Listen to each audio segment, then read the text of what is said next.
Hey, what's going on everyone? Dungeon coming at you with another vid.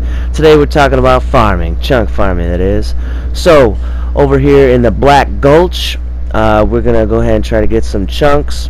As far as my gear, you see right here I've got the Jester's Cap, the Prisoner's Tatter, the Gold Serpent Ring, and the Watch Dragon Parma. Those are all going to increase your item discovery. For a little bit extra souls, I have the Jester's Gloves and the Silver Serpent Ring. As far as consumables, you want to boost up item discovery a little bit more. You can use the Rusted Coin. It doesn't have a very long duration, and you have to use it after every single time you hit the bonfire. So, first thing you want to do in the Black Gulch, well, you know if you've been here before, which, by the way, is at the bottom of the gutter and the center of the hole of Majula. There's these statues that shoot poison at you, and it's super annoying unless you clear them out. So I've used the whip, and the whip actually can go through walls and stuff like that, so it's my preferred method of clearing the area out.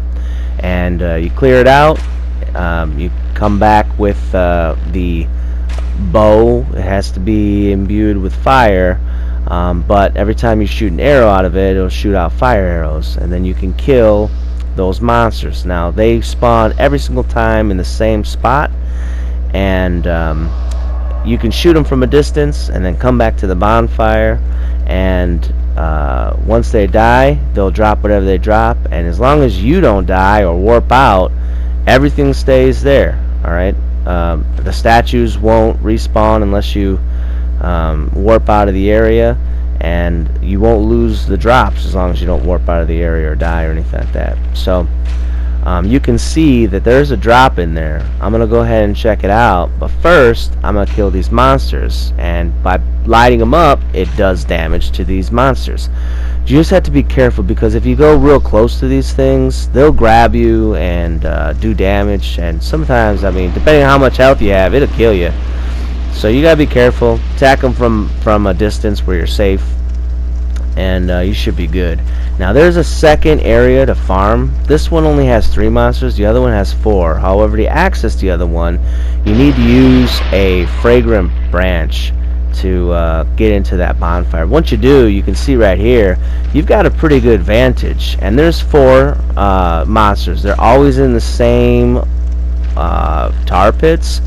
So once you clear out the statues, and in this one there's a pot in the way, you saw in the third tar pit that I couldn't actually access it because of the pot. So I cleared out the whole thing with the whip, and then come back with the fire short bow, and then I can easily light up all 4 of these monsters. And by the time you get 4 of the lava pits lit up, like, they start to die, so you can just run around, collect whatever the drops are, and you're good to go. And like I said, they'll drop chunks, they'll drop the large Titanite stones as well, and that's a pretty early place to go. Now even earlier than that though is the Doors of Pharaohs and the second bonfire up above. There's some Gurm warriors that have a potential drop for the chunks. The drop isn't super good rate, but they will drop other things like Gurm gear. They'll even drop magic stones for enchanting items.